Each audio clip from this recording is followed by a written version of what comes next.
চলো আমরা আজকে নতুন একটা অধ্যায় করি, কাজ, ক্ষমতা, শক্তি। হ্যাঁ, কাজ, ক্ষমতা ও শক্তি। তো এটার এই মানে অধ্যায়টা পড়ানোর সময় আমাদের টেবিল অফ কন্টেন্টসটা হচ্ছে বল। প্রথমে আমরা পড়াবো বল, কাজ ও শক্তির সম্পর্ক, তারপর কাজ, তারপর শক্তি নিয়ে কথা বলবো, ধনাত্মক কাজ, ঋণাত্মক কাজ নিয়ে কথা বলবো, তারপর ক্ষমতা, তারপর কর্মদক্ষতা, শক্তি বিভিন্ন রূপ ও রূপান্তর, যান্ত্রিক শক্তি, তারপর আমরা কথা বলবো গতিশক্তি নিয়ে, এরপর স্থিতি বা বিভব শক্তি, যেটা দুই রকম অবস্থা আলোচনা করবো। একটা হচ্ছে বস্তুকে উচ্চতায় উঠাতে কৃতকাজ ও সঞ্চিত বিভব শক্তি কেমন হবে, আর স্প্রিং সংকোচন বা প্রসারণে কৃতকাজ ও সঞ্চিত বিভব শক্তি কেমন হবে। তারপর আমরা পড়াবো শক্তির নিত্যতা। তারপর শক্তি বিভিন্ন উৎস, ভরশক্তি, সমতা এবং নিউক্লিয়ার বিদ্যুৎ কেন্দ্র শক্তি উৎপাদন। তো আমাদের আজকের এই অধ্যায়ে আমরা 14টা টপিক নিয়ে মোটামুটি বা কন্টেন্ট নিয়ে আমরা আলোচনা করব, ঠিক আছে? হ্যাঁ, তো চলো আমরা শুরু করি। বল, কাজ ও শক্তির মধ্যে সম্পর্ক। দেখো, কোনো বস্তু অন্য বস্তুর উপর বল প্রয়োগ করলে প্রথম বস্তু থেকে দ্বিতীয় বস্তুতে শক্তি স্থানান্তর হয়। এটা স্বাভাবিক একটা বিষয়। মানে ধরো কোনো একটা বস্তু অন্য কোনো একটা বস্তুর উপর বল প্রয়োগ করছে। ধরো আমি একটা হাতুড়ি দিয়ে একটা তোমার পেরেককে বাড়ি দিলাম।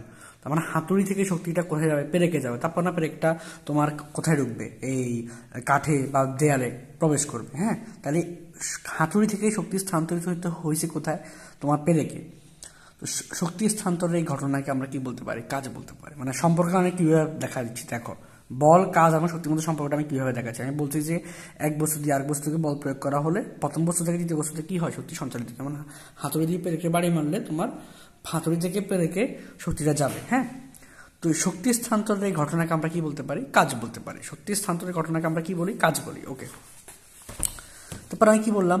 তারপর আমি বললাম যে কাজ করার জন্য কাজ করার সামর্থ্য প্রয়োজন, আর এই কাজ করার সামর্থ্যকে বলা হয় কি? শক্তি। তাহলে দেখছো, প্রথমে এলো বল, তারপর তোমার বল থেকে শক্তি স্থানান্তর। হ্যাঁ, তারপর শক্তি স্থানান্তরটাকে আমরা বলি কাজ, আর কাজ করার সামর্থ্যটাকে বলে শক্তি। তার মানে এই 4টা বা 3টা বিষয়বস্তুর একটা সামঞ্জস্যতা আছে। তাহলে আমরা কি বলতে পারি? কোনো বস্তু কর্তৃক কৃত কাজ, মানে কোনো বস্তু কর্তৃক কোনো একটা কৃত কাজ, সে বস্তু কর্তৃক ব্যয়িত শক্তি। তাহলে কোনো একটা বস্তু যদি কাজ করে, কোনো একটা কৃত কাজ করে, তাহলে সেটা তার ব্যয়িত শক্তি সমান হবে। এবং কোনো বস্তুর উপর তুমি যদি কৃত কাজ করাও, তাহলে সেটা তার সঞ্চিত শক্তি হবে। যেমন ধরো আমি হাতুড়ি দিয়ে পেরেকে একটা তোমার বাড়ি দিলাম। হ্যাঁ, তো এখানে হাতুড়ি দ্বারা কৃত কাজটা তার ব্যয়িত শক্তির সমান হবে, এবং পেরেকের উপর যে কৃত কাজটা হয়েছে সেটা তার সঞ্চিত শক্তির সমান হবে। এটা মাথায় রাখতে পারবো। কিন্তু এরপর আসো কাজ। কোনো বস্তুর উপর বল প্রয়োগ করলে বস্তুটি যদি বলের দিকে সরণ ঘটে, তখন বল ও সরণের গুণফলকে কাজ বলে। ধরো কোনো একটা বস্তুর উপর আমি বল প্রয়োগ করছি, বস্তুটি যদি বলের দিকে সরণ করছে না, তখন ওই বলের সরণ গুণফলকে কাজ বলে। কাজ ডাব্লিউ মানে work, W equal to F S. F মানে বল, এস মানে তো সরণ, বুঝতে পারতেছো। কাজের একক হচ্ছে, এটা হচ্ছে বলের একক, এটা হচ্ছে কাজের সরণের একক। বলের একক নিউটন, সরণের একক হচ্ছে মিটার। তো নিউটন মিটার। হ্যাঁ, মানে কাজের একক আর কি। তো আর কাজের মাত্রা হচ্ছে ml স্কয়ার পার টি স্কয়ার। শক্তি কাকে বলে? কাজ করার সামর্থ্যকে শক্তি বলে। শক্তিকে ই দ্বারা প্রকাশ করা হয়। হ্যাঁ, শক্তির একক মাত্রা এবং কাজের মাত্রা একই, এ দুটোর মধ্যে কোনো তফাৎ নাই। সো শক্তির একক যদি হয় নিউটন মিটার, কাজের একক নিউটন মিটার। শক্তির মাত্রা যদি হয় ml স্কয়ার পার টি স্কয়ার, কাজের মাত্রা সেম ml স্কয়ার পার টি স্কয়ার। তো কাজের মধ্যে দুটো প্রকারভেদ আছে, একটা হচ্ছে ধনাত্মক কাজ, একটা হচ্ছে ঋণাত্মক কাজ। কোনো বস্তুতে শক্তি প্রদান করা হলে তাকে ধনাত্মক কাজ বলে। স্বাভাবিক কথা, তুমি কোনো একটা বস্তুর উপর শক্তি প্রদান করছো, এটা একটা ধনাত্মক কাজ, শক্তি দিতে হয়েছে তোমাকে। অন্যদিকে কোনো বস্তু থেকে শক্তি সরিয়ে নেওয়া হলে তাকে ঋণাত্মক কাজ বলে। তুমি কোনো একটা বস্তু থেকে শক্তি নিয়ে আনিছো, এটাকে ঋণাত্মক কাজ বলে।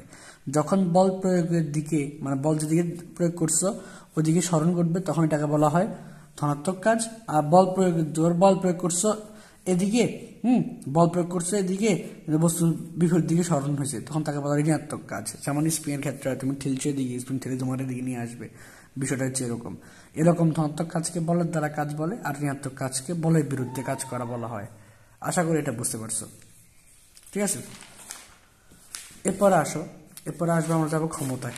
মানে ক্ষমতা জিনিসটা কি? হ্যাঁ, ক্ষমতা একটু খেয়াল করে দেখবা, একক সময়ে মানে একটা নির্দিষ্ট সময় আছে, ওই সময়টাতে কাজ করার যে তোমার সামর্থ্যটা, মানে শক্তিটা, ওই সামর্থ্যটাকে বলি আমরা ক্ষমতা। ক্ষমতা P equal to W by T. W মানে কাজের একক, আর টি মানে সময়ের একক, কাজের একক জুল, সময়ের একক সেকেন্ড, তাই ক্ষমতার একক জুল পার সেকেন্ড। এটাকে আবার kg metre square per second বলা যেতে পারে, কোনো সমস্যা নেই, পরীক্ষায় কিন্তু এটা বেশিরভাগ আসে। ক্ষমতা মাত্রা হচ্ছে ml স্কোয়ার পার টি কিউব। হ্যাঁ, এরপর আসো কর্মদক্ষতা। কর্মদক্ষতা কি? যন্ত্র থেকে প্রাপ্ত মোট কার্যকর শক্তি ও যন্ত্রে প্রদত্ত মোট শক্তির অনুপাতকে কর্ম, অর্থাৎ দেখো এই কার্যকর শক্তি এবং মোট প্রদত্ত শক্তির যে অনুপাতটা, এটাকে আমরা বলতে পারি কর্মদক্ষতা। একে ইটা দ্বারা প্রকাশ করা হয়। কর্মদক্ষতা কখনোই 100% হওয়া সম্ভব নয়। এই বিষয়টা বুঝতে হলে আমি তোমার বুঝে বলি, পৃথিবীর কোনো যন্ত্রই 100% কাজ করতে পারে না। তো তুমি বলবা যে স্যার এটা কীভাবে সম্ভব? একটা মোটরের মধ্যে লেখা থাকে হাফ ঘোড়া বা এক ঘোড়া, ঘোড়ার লেখা থাকে না, লেখা থাকে এইচপি আর কি, এইচপি মিন হর্স পাওয়ার। হর্স পাওয়ার মানে ঘোড়া, আমরা যেটাকে আমরা আমরা এই নর্মালি আমরা সাধারণ মানুষ যারা, তারা আমরা ঘোড়া বলেই চিনি। হাফ ঘোড়া, এক ঘোড়া, দুই ঘোড়া, এভাবে আমরা তার শক্তিটাকে, ইঞ্জিনের শক্তিটাকে নির্ণয় করি। হ্যাঁ, 1 হর্স পাওয়ার সমান সমান 746 ওয়াট সামথিং। হ্যাঁ, তো সো এই যে তোমার আমরা ঘোড়ার দ্বারা একটা যন্ত্রকে নির্ণয় করি। তো ধরো তুমি বাজার থেকে আজকে এক ঘোড়ার একটা আনলা, মোটর আনলা, মোটরটাকে দিয়ে তুমি বানিয়ে শেষ চলতেছ। এই মোটরটা জীবনও কখনোই 1 হর্স পাওয়ার ক্ষমতা পুরোপুরি প্রয়োগ করতে পারবে না। এর একমাত্র কারণ এই যন্ত্রটা চলতে কিছুটা ঘর্ষণ বল তৈরি হয়। তো সো ঘর্ষণ বল কি হয়? ঘর্ষণ বল তো বলে বিপরীত দিকে কাজ করে। তো সো ঘর্ষণ বলের মাধ্যমে তোমার কিছু পরিমাণ ক্ষমতাটা কি হয়ে যায়, নষ্ট হয়ে যায়। সো এই কারণে বলা যায় আর কি, কর্মদক্ষতা কোনো বস্তুরই, কোনো যন্ত্রই 100% কাজ হয় না। ঠিক আছে? তো ইট ইকুয়াল টু লব্য কার্যকর শক্তি বাই মোট প্রতি শক্তি গুণ 100%। এটা আমাদের অঙ্কে বহুতবার লাগবে। এবং একটা আবার সেম টাইপের একটা সূত্র আছে, মোট প্রত শক্তি বিয়োগ অপচয়কৃত শক্তি, মানে অপচয় এবং মোট প্রত শক্তির একটা অঙ্ক থাকে। সেক্ষেত্রে আমার সূত্র এটা লাগবে, বাই প্রত শক্তি গুণ 100%। এটাও এটা দ্বারা প্রকাশ, মানে এটাও এটা সূত্র, এটাও এটা সূত্র, মাথায় রাখবা। কর্মদক্ষতার কোনো একক নেই, কারণ শক্তি দ্বারা শক্তি ভাগ করে ফেলছো। শক্তি দ্বারা শক্তি ভাগ করে দেওয়ার কারণে কোনো একক নেই। হ্যাঁ, এককটা কাটাকাটি হয়ে গেছে। এবার আসো শক্তির বিভিন্ন রূপ ও রূপান্তর। শক্তির বিভিন্ন রূপের মধ্যে রয়েছে যান্ত্রিক শক্তি, তাপ শক্তি, আলোক শক্তি, চুম্বক শক্তি, বিদ্যুৎ শক্তি, রাসায়নিক শক্তি, নিউক্লিয়ার শক্তি ও সৌরশক্তি। তো তুমি এটা নিয়ে বিস্তারিত তোমার তোমার এই বইটিতে নিয়ে বিশদ আলোচনা আছে, মানে যান্ত্রিক শক্তি কোনটা, তাপ শক্তি কোনটা, আলোক শক্তি কোনটা, চুম্বক শক্তি, বিদ্যুৎ শক্তি, রাসায়নিক শক্তি, নিউক্লিয়ার শক্তি এবং সৌরশক্তি কোনগুলো, এগুলা আশা করি এগুলো কম বেশ তোমার জানার কথা। যান্ত্রিক শক্তি মানে যন্ত্র থেকে প্রাপ্ত শক্তিকে আমরা কাইন্ড অফ যান্ত্রিক শক্তি বলতে পারি। তাপ শক্তি মানে তুমি লাইট থেকে আলো পাও, সূর্য থেকে আলো পাও, তাপ শক্তি, হ্যাঁ আলো তাপ পাও, আলো তাপ শক্তি, আলো পেলে আলোক শক্তি। তারপর চুম্বক শক্তি তো জানো, চুম্বক তো সচরাচর দেখাই যায়। বিদ্যুৎ শক্তিতে আমরা প্রতিনিয়ত ব্যবহার করি। হ্যাঁ, সো এই শক্তিগুলো সম্পর্কে তুমি একটু পড়ে নিবা, তাহলে আমার মনে হয় বেশি বেটার, ভালো এক্সপিরিয়েন্স করতে পারবা, যেটাতে বইতে ব্যাখ্যা আছে। হ্যাঁ, আমি তুলে ধরলাম যেহেতু আমাদের একটা কন্টেন্ট বা বিষয় আমাদের এই অধ্যায়, সো আমি এটা তুলে ধরাটা আমার দরকার বা যৌক্তিক কারণ বলে আমি মনে করি। যান্ত্রিক শক্তিতে আসো, বস্তু তার অবস্থান বা গতির জন্য যে শক্তি অর্জন করে তাকে যান্ত্রিক শক্তি বলে। মানে বলছে কি, বস্তু তার অবস্থান ও গতির জন্য যে শক্তি অর্জন করে তাকে যান্ত্রিক শক্তি বলে। এটা তো বুঝতে পারতেছো? তাহলে যান্ত্রিক শক্তি দুই প্রকার, গতিশক্তি এবং বিভব শক্তি। গতিশক্তি কাকে বলে? বস্তু তার গতির জন্য যে শক্তি অর্জন করে তাকে কি বলা হয়? গতিশক্তি বলে। একে ইকে দ্বারা প্রকাশ করা হয়। গতিশক্তি KE equal to half mv square. M মানে বস্তুর ভর, ভি মানে বেগ। মনে রাখবে, গতিশক্তি সবসময় হিসাব করার সময় তোমাকে একটা জিনিস মাথায় রাখতে হবে যে বস্তুটা কোথা থেকে আসতেছে। হ্যাঁ, এটা মনে রাখতে হবে, এবং কত গতি নিয়ে আসতেছে ওই বেগটা তোমার বার করতে হবে সবসময়, অলওয়েজ। অনেক সময় দেওয়া থাকে, অনেক সময় দেওয়া থাকে না। সো তুমি গতিশক্তি হিসাব করার সময় সবসময় মাথায় রাখবা যে এই মানে বস্তুটা কোথা থেকে কত বেগ নিয়ে আসতেছে, এটা হচ্ছে সবচেয়ে মনে রাখার বিষয়। হ্যাঁ, এরপরে আসো স্থির শক্তি বা বিভব শক্তি। বস্তু তার অবস্থা বা অবস্থানের জন্য, ধরো তুমি কোন একটা বস্তু তোমার ইয়েতে আছে, ভূমি মানে একেবারে উপরে আছে, ছাদের উপরে, তুমি বস্তুটাকে আইনা মাটির উপর একটা জায়গা রাখছো। সো এর মধ্যে কিছু শক্তি সঞ্চিত থাকবে, এটাকে আমরা বলতে পারি স্থির শক্তি বা বিভব শক্তি। একে ইপি দ্বারা প্রকাশ করা হয়। এবং বিভব শক্তি ইপি ইকুয়াল টু বলা হয় mgh। সূত্রটা EP equal to mgh। M মানে বস্তুর ভর, জি মানে অভিকর্ষ ত্বরণ, এইচ মানে উচ্চতা। বিভব শক্তির বেলায় হিসাব করতে হবে বস্তুটি ভূমি থেকে কত উপরে আছে। আমরা অলওয়েজ বলি, ধরো তোমার কোন একটা বস্তু ছাদের, এই হলো ছাদ, হ্যাঁ, ছাদ থেকে তুমি কোন একটা বস্তু, ভূমি হলো এইটা, ছাদ থেকে কোন একটা বস্তু এখানে রাখছো, তো পুরোটা হচ্ছে 80 মিটার, এখান থেকে এখানে রাখছো এটা 20 মিটার, তাহলে বাকিটা কত মিটার? বাকি এখানে যে উত্তরটা 60 মিটার।